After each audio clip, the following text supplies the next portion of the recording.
So the wait for Euro 2024 is just about over, and over the next few days I'm going to preview each and every one of the nation's hopes and dreams heading into the tournament. In this video, we're going to take a look at Denmark.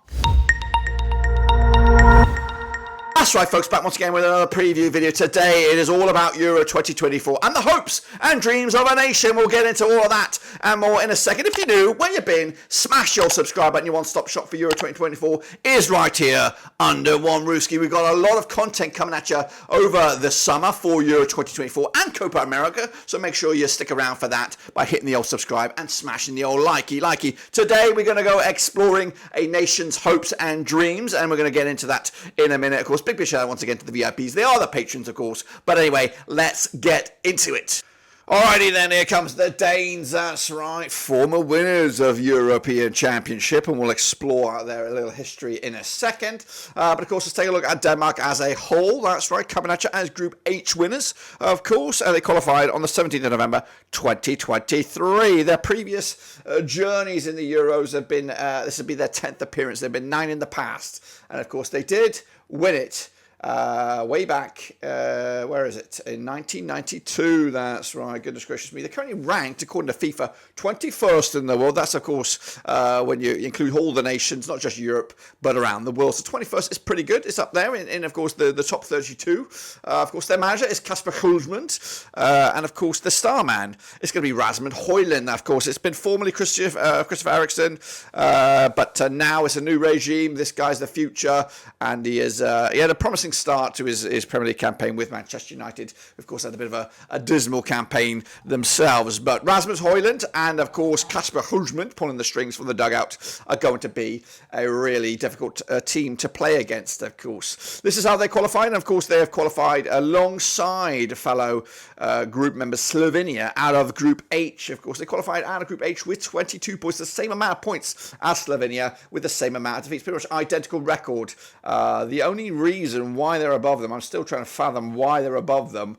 Perhaps is the goal scored, I don't know, or the record against them. Perhaps they did not lose to Slovenia, so perhaps that is how they finished above Slovenia. Of course, Finland and Kazakhstan, they navigate to the playoffs. Unfortunately, none of those two nations joined Denmark and Slovenia in the Euros 2024 here. So that's of course how they got here. But they will be in Group C alongside Slovenia once again. It's like a bad penny; you can't get rid of them. Of course, they're also joined by Serbia and one of the heavyweights for this one. It is England, of course. But Denmark will open up their campaign against the Slovenians, which they've got a chance to win there. Of course, a win is pretty much the minimum the Danes can expect within this. They need at least one win to get through to, well, at least to compete for a last 16 berth. 4 points is the magical number, I believe. 3 points, you'll be in a really dodgy scenario. So you need 4 to kind of pencil your name into the last 16. I think that is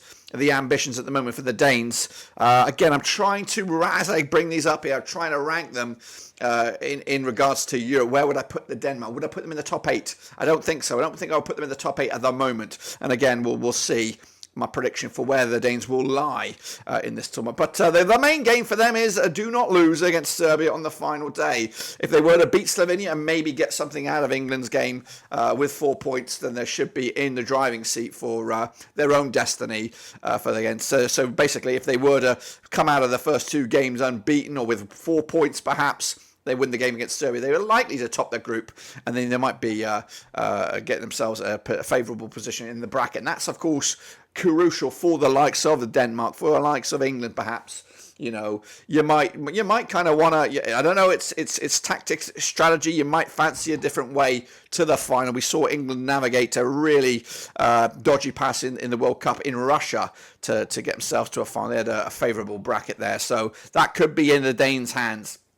Let's take a look at the odds then, shall we? 4-1 to win the group. That's good odds, but I don't think they're favourites. I think they are second favourites behind England, and we'll clarify that when we talk about England in another video. 3-1 on. They, of course, are likely to qualify out of this group, and again, more than likely in the runners-up spot, I would imagine. 40-1 to repeat that 1992 success and lift the trophy at the end of the competition. But what do I feel about the Danes here now? Again, are they top 8 within Europe? I don't think so. I don't think they're going to be in the quarterfinals. I do think they'll get out into the last 16. I do think they are within the 16 best nations in Europe. I can probably hand on heart say that. But can they go much further than that? I think I've gone with a last 16 prediction for the Danes, and then they might come up across a Belgium or a France or Italy or a Spain or a juggernaut really, and of course we'll be packing the bags at that point. But that's just my take on it. Let me know your thoughts and opinions about the Danes. Do you think they, of course, can go the distance and repeat that 1992 success?